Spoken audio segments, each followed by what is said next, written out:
So hello dear students, today we are going to discuss a chapter, The Portrait of a Lady by Khushwant Singh. And before discussing the chapter, we'll discuss that who is Khushwant Singh. So guys, here's a portrait of Khushwant Singh. Khushwant Singh was born in a Sikh family in Punjab. His father, Sir Sobha Singh, was a prominent builder in Lutyens, Delhi. He was educated at Modern School, Delhi, Girvan College, Lahore, St. Stephen's College, Delhi, and King's College, London. My grandmother, like everybody's grandmother, was an old woman. She had been old and wrinkled for the 20 years that I had known her. Author यहाँ पे कहते हैं कि जो उनकी grandmother थी वो सबकी ग्रैंडमदर्स के जैसे बूढ़ी हो चुकी थी और उनके फेस पे झुर्रियाँ पड़ चुकी थी। वो पिछले 20 सालों से उनके साथ रह रहे थे। People said that she had once been young and pretty and even had a husband. But that was very hard to believe. तो ऑथर ये कहते हैं कि जो आसपास के जो लोग थे वो कहते थे कि किसी टाइम पे आपकी दादी माँ बहुत ही ज़्यादा सुंदर और जवान होती थी, बट ऑथर के लिए इस बात पे विश्वास करना बहुत ही ज़्यादा मुश्किल था क्योंकि पास्ट 20 ईयर्स से उन्होंने अपनी दादी माँ में कोई भी चेंज ऑब्जर्व नहीं किया। My grandfather's portrait hung above the mantelpiece in the drawing room. He wore a big turban and loose-fitting clothes. His long white beard covered the best part of his chest. अब यहाँ पे author अपने grandfather का appearance describe करते हैं। वो बोलते हैं कि वो बड़ी सी पगड़ी और खुले कपड़े पहनते थे और जो उनकी वाइट कलर की बियर्ड थी वो ऑथर को बेस्ट लगती थी। ऑथर कहते हैं कि he did not look the sort of person who could have a wife और चिल्ड्रन, क्योंकि वो इतने बूढ़े हो चुके थे कि ऐसे ही लगता था कि उनके सिर्फ और सिर्फ ग्रैंड चिल्ड्रन हों। As for my grandmother being young and pretty, the thought was almost revolting. Revolting means opposite, because author को कभी ऐसा लगता ही नहीं था कि उनकी ग्रैंडमदर भी कभी सुंदर थी। She often told us of the games she used to play as a child.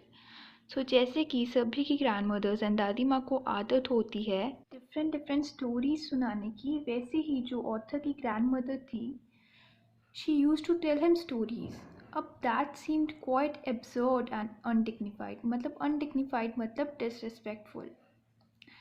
And the author treated it like the fables of the prophets, मतलब कि जो संत महात्मा कहानियाँ सुनाते हैं मॉरल वैल्यूज़ के लिए, वैसे ही ऑथर को लगता था कि उनकी जो ग्रैंड मदर हैं उन्हें मॉरल वैल्यूज़ देने के लिए छोटी मोटी कहानियाँ सुना रही हैं। She had always been short and fat and slightly bent. Her face was a crisscross of wrinkles running from everywhere to everywhere. So इधर ऑथर अपनी ग्रैंडमदर को डिस्क्राइब कर रहे हैं। वो बोलते हैं कि जो उनकी ग्रैंडमदर थी वो थोड़ा झुक के चलती थी, थोड़ी हेल्दी थी और उनके फेस पे रिंकल्स थे। She was not pretty, but she was always beautiful. She hobbled about the house in spotless white, with one hand resting on the waist and the other telling the beads of a rosary. So here author ये कहते हैं कि जो उनकी grandmother थी वो पूरे घर में घूमती रहती थी इन वाइट क्लोथ्स और उनका एक हाथ उनकी वेस्ट के ऊपर और दूसरा रोजरी मतलब एक माला जपती थी वो। Her silver locks were scattered untidily, puckered face and her lips constantly moved in inaudible play. Yes, she was beautiful. She was like the winter landscape in the mountains. Puckered face मतलब wrinkled face. Locks means hairs. तो इधर author कहते हैं कि उनकी जो grandmother के बाल थे सिल्वर कलर के थे और थोड़े अनटाइडी थे। हमेशा वो प्रेयर्स रिसाइट करती रहती थी। हाँ, वो बहुत ही ज़्यादा सुंदर थी। उन्होंने अपनी ग्रैंडमदर को विंटर लैंडस्केप से कंपेयर किया है क्योंकि whenever you go in mountains you feel peaceful and happy. My grandmother and I were good friends. My parents left me with her when they went to live in a city. She used to wake me up in the morning and get me ready for the school. तो यहाँ पे author ये बताते हैं कि उनके parents उन्हें छोड़ के चले गए थे उनके ग्रैंडमदर के पास because they went to live in a city तो उनकी जो ग्रैंड मदर थी उन्हें सुबह उठाती थी, उन्हें ड्रेस अप करवाती थी. She said her morning prayer in a monotonous sing-song while she bathed and dressed me in the hope that I would listen and get to know it by heart. I listened it because I loved her voice but never bothered to learn it. अब यहाँ पे author कहते हैं कि हर time author को नहलाने के time और उन्हें ड्रेसअप करवाने के टाइम उनकी ग्रैंडमदर एक प्रेयर गाया करती थी और इसी होप में गाया करती थी कि किसी टाइम वो ऑथर भी प्रेयर सीख जाएंगे. Then she would fetch my wooden slate, which she had already washed and plastered with yellow chalk, a tiny earthen ink pot, and a red pen, tie them all in a bundle, and hand it to me. अब यहाँ पे author बताते हैं कि उन्हें तैयार करने के बाद जो भी स्कूल का सामान था वो उन्हें पकड़ा देती थी.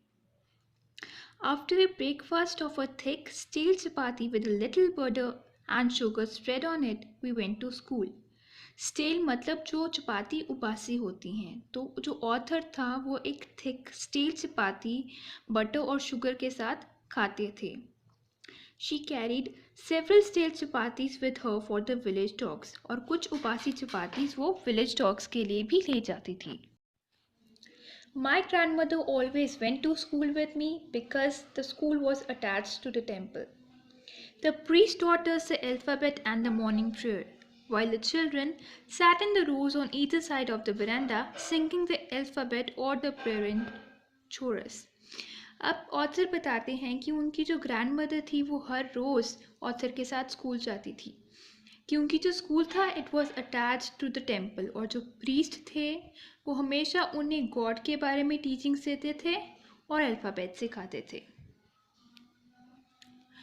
अब जब सारे स्टूडेंट्स पढ़ रहे होते थे ऑथर की ग्रैंड मदर स्क्रिप्चर्स रीड कर रही होती थी.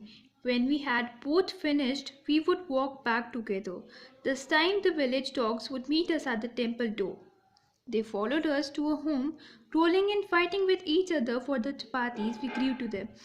तो यहाँ पे ऑथर ये बताते हैं कि जो स्टील चपातीस उनकी ग्रैंड मदर डॉग्स के लिए लेके जाती थी उन्हीं चपातीस के लिए वो जो विलेज डॉग्स थे वो लड़ते थे. When my parents were comfortably settled in the city, they sent for us. That was a turning point in a friendship. अब ऑथर ये बताते हैं कि एक टर्निंग पॉइंट आ गया था उनकी फ्रेंडशिप पे. कब? जब उनको उनके पेरेंट्स ने सिटी में बुला लिया था. Although we shared the same room, my grandmother no longer came to school with me. अब क्यों स्कूल नहीं आते थे? क्योंकि वो इंग्लिश स्कूल जाते थे जहाँ पे टीचिंग्स होती थी science related. As the years rolled by, we saw less of each other. For some time, she continued to wake me up and get me ready for school. When I came back, she would ask me what the teacher had taught me. अब जो author and grand mother के बीच में जो closeness थी वो बहुत ही ज़्यादा कम होती गई. अब जब ऑथर इंग्लिश स्कूल से वापस आते थे ग्रैंड मदर उन्हें हमेशा पूछती कि आपने क्या पढ़ा. I would tell her English words and little things of Western science and learning. अब ऑथर बताते थी कि मैंने आज लॉ ऑफ ग्रेविटी पढ़ी या द वर्ल्ड बीइंग अराउंड पढ़ा एसेट्रा. अब इस चीज़ से उनकी ग्रैंड मदर बहुत ही ज़्यादा दुखी हुई क्योंकि she could not help him with his lessons और she did not believe in the things they taught at the English school. और एक दिन जब ऑथर ने अनाउंस किया that he was also given music lessons तो वो बहुत ही ज़्यादा डिस्टर्ब हो गई क्योंकि to her music had lewd associations. वो जनरल फॉक के लिए नहीं बना था. It was only meant for beggars. When I went up to university, I was given a room of my own. The common link of friendship was snapped. अब यही time था जब उनकी फ्रेंडशिप बहुत ही ज़्यादा कह सकते हैं हम टूट गई थी या उनमें क्लोजनेस बहुत ही ज़्यादा कम हो गई थी. She rarely left her spinning wheel to talk to anyone. वो बहुत ही ज़्यादा कम बात करती थी किसी से और सुबह से लेकर शाम तक she sat by her spinning wheel and reciting prayers. Only in the afternoon she relaxed for a while to feed the sparrows. अब वो क्या करती थी कि अपने फ्री टाइम में वो स्पैरोज को फीड करती थी with a little bits of breads. Some came and perched on her legs, others on her shoulders. Some even sat on her head. She smiled but never shooed them away. अब उनमें patience इतनी ज़्यादा थी कि कई sparrows आके उनकी legs पे बैठ जाती थी, कई उनके शोल्डर्स पे। ऑथर की ग्रैंड मदर ने उन्हें कभी भी शू करके नहीं भगाया। When I decided to go abroad for further studies, I was sure my grandmother would be upset. I would be away for 5 years, and at her age, one could never tell. और हुआ ये था कि author ने जब abroad जाना था उनकी फर्दर स्टडीज़ के लिए, उन्हें लगता था कि शायद अब उनकी ग्रैंडमदर बहुत ही ज़्यादा अपसेट हो जाएं, क्योंकि वो अब 5 years के लिए एब्रॉड जाएंगे। But she did not show any emotion.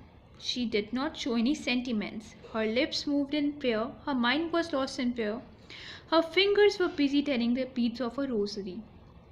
अब वो पहले की ही तरह उस टाइम भी प्रेयर्स ही रिसाइट कर रही थी। उन्होंने ऑथर से कुछ भी नहीं कहा, बस अपनी प्रेयर्स रिसाइट कर रही थी। Silently she kissed my forehead, and when I left I cherished the moist imprint as perhaps the last sign of physical contact between us. अब जो लास्ट साइन था फिजिकल कॉन्टैक्ट का, वो उनकी एक किस थी। But that was not so. After 5 years, I came back home and was met by her at the station. अब जब 5 साल बाद ऑथर घर आए, उन्होंने देखा कि उनकी ग्रैंडमदर है उन्हें वेलकम करने के लिए। She did not look a day older. She still had no time for words, and while she clasped me in her arms, I could hear her reciting her prayers. तो author ने क्या change observe किया कि वो एक भी day older नहीं लग रही थी। उनके पास ना टाइम था अपनी फीलिंग्स एक्सप्रेस करने का। उन्होंने बहुत ही टाइटली ऑथर को अपनी आर्म्स में ले लिया और हग कर लिया। Even on the first day of my arrival, her happiest moments were with her sparrows, whom she fed longer and with frivolous rebukes. तो जब उस दिन ऑथर आए थे एब्रॉड से, उस टाइम भी उनका हैप्पीस्ट मोमेंट्स थे स्पैरोज के साथ, बर्ड्स के साथ, जिन्हें वो फीड करती थी लिटिल क्रम्स ऑफ ब्रेड से। In the evening, a change came over her. She did not pray. She collected the women of the neighborhood, got an old drum, and started to sing. अब जब शाम को सभी बैठे थे, तो उन्होंने एक चेंज ऑब्जर्व किया अपनी ग्रैंड मदर में। वो क्या था कि उस टाइम वो प्रेयर नहीं कर रही थी। उन्होंने आसपास की सारी विमेन को इकट्ठा कर लिया और उनकी grandmother homecoming of warriors के सॉन्ग्स गाने लगी। We had to persuade her to stop to over straining. अब वो ऑलरेडी इतनी बूढ़ी हो चुकी थी कि सबने मना किया कि आप ओवर स्ट्रेन मत करो।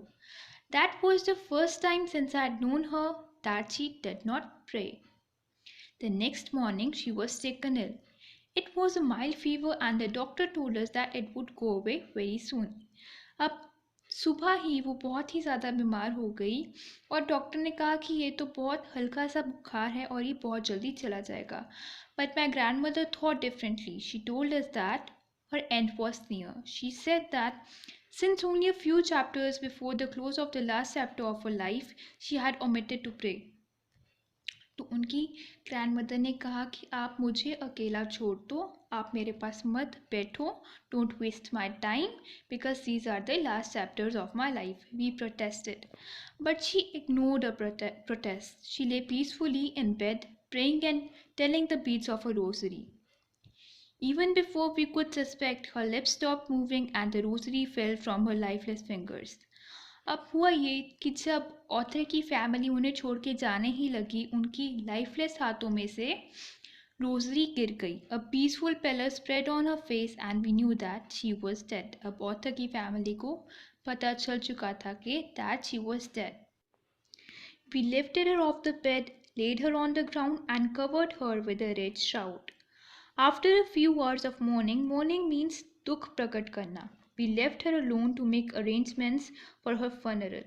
तो ऑथर की फैमिली ने डेड पर्सन को, मतलब ग्रैंड मदर को, बेड से उतारा और ग्राउंड पे लेटा दिया और एक लाल कपड़े से उन्हें ढक दिया। In the evening we went to her room with a crude stretcher to take her to be cremated. तो उन्होंने घर के स्ट्रेचर से ही उठाने लगे जब ग्रैंडमदर को, तो उन्होंने क्या देखा? The sun was setting and had lit her room and veranda with a blaze of golden light.